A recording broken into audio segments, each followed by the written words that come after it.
Congresswoman Grijalva, what is your sense of what is happening, maybe that we can't see during this standoff? Actually, Nicolle, I think it's only growing, the desire for the files to be released. I think Virginia Giuffre's memoir and the headlines that are coming out and the repercussions that they're feeling in the UK. There are a lot of questions about why in this country where people are protesting about no kings, you're seeing the monarchy in the UK suffering more as a result of what's inside of the Epstein files than what's happening in the US. But the sense is that there are people that are being protected and departments that are being protected, like the Department of Justice. I think if the Epstein files are revealed, you'll understand more about why Jeffrey Epstein continued to get away with crime starting back in the early 1990s when he was involved in a Ponzi scheme, one of the biggest Ponzi schemes at the time, $300 million. His partner, Stephen Hoffenberg, went to jail for the rest of his life. Jeffrey Epstein helped the prosecutors, and he lived for many, many years without facing any arrest. And then he only spent 13 months in a prison for sex trafficking. But, he also helped prosecutors in a Bear Stearns case. I mean, I think that they're afraid of opening Pandora's box, but Virginia's book has already started to do that, and the pressure is going to be too intense. Let me play some sound from the author, the co-author of the late Virginia Giuffre's memoir, and we'll talk about that. Here it is. How could the information, the names in the files, help survivors of Epstein and Maxwell?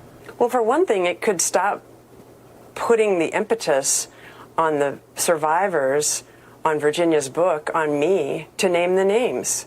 Why should the survivors who have bravely come forward and named the names to law enforcement have to keep on pushing it?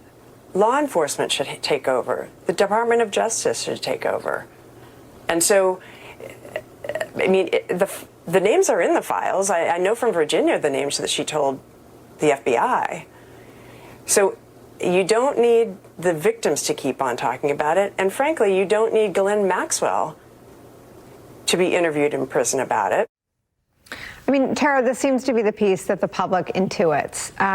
The victims of any crime in a functioning society go to law enforcement and report their crimes. Investigators seek to corroborate those anecdotes to give the accused their due process. It has been years and years. The accused received a sweetheart deal. The victims have received nothing. I mean, what do you see as changing or potentially changing this dynamic? Well, I think that Amy put a really good point out there that the onus is on these victims to tell their story over and over and over again and face potential lawsuits, defamation. They've already told the FBI the story. Virginia Giuffre was brought into the FBI headquarters and shown pictures of girls underneath men, video footage that they had, pictures, and she actually said to them, "That's not me. That's not my body." And they have the evidence. And if her files, there are tons of redactions, but you can see them online. They're in the Epstein vault right now.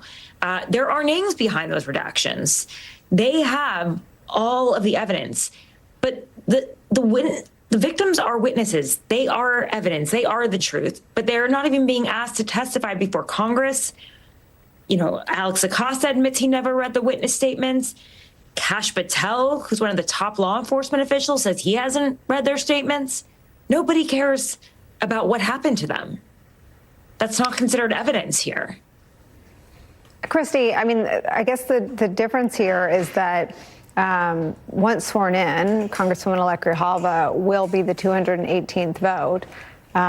There is bipartisan support for congressional action requiring the release of the files, and the public cares about it.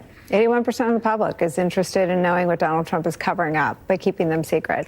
And even Jim Comer, I'm not going to play this, but I do want to tell you what Republican Representative Jim Comer said yesterday. He said, quote, "The evidence we gathered does not implicate President Trump in any way.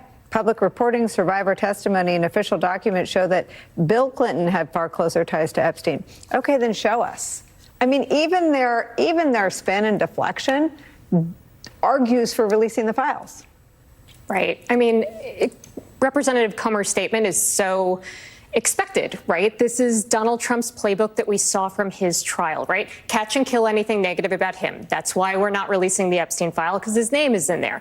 And then try and present any stories that are positive about him. That was when we got Bill Barr exonerating him, even though Bill Barr wasn't briefed on the investigation to be able to do that. That's when we got Ghislaine Maxwell being interviewed, and they made that public. They knew how to share that with the class, right? So, and again, why? Because that was helpful to Donald Trump. So you've got the positive story there. And then the last piece of the playbook is negative stories about political enemies. And now we are hearing Bill Clinton. And look, I suspect that if they had real evidence against Bill Clinton, we would be hearing more. Instead, they want to talk to him behind closed doors. So this whole hearing, what the Oversight Committee is doing, it's a sham. It's a show hearing. And I think that what I would like to see is you had last month a number of those victims when they took to the steps outside of Capitol Hill, they said they were compiling their own list. And should they have to continue to tell their story? Should they have to share that information and subject themselves to risk? No, of course they shouldn't. But if they were responding to a request from members of Congress to share names and share information that they had, and they did so willingly, I would think that it would make it much harder to then come at them with defamation lawsuits. They're responding to official requests. And any member of Congress, whether you're in a majority or minority, can make those requests for voluntary information. So why don't the members of Congress do that? Again, I don't think we're going to see the Epstein files. There are too many people in power in the Department of Justice and Donald Trump who clearly don't want us to see them. But members of Congress can ask for that information, and then they can make referrals to the Department of Justice with the information that they've compiled. They can say, hey, look at the following people. Just like the Republican members are doing all of these, frankly, sham referrals for criminal investigations, so can the Democrats and those who actually care about getting to the truth here. It's interesting. The Republicans are using the tactic where the evidence doesn't support the referral. Your point is the victims themselves, the survivors, have corroborated accounts, and they could be called or subpoenaed as witnesses by Congress.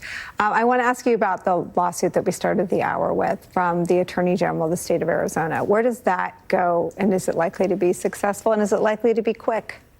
It should be quick and it should be successful. I mean, it's a slam dunk.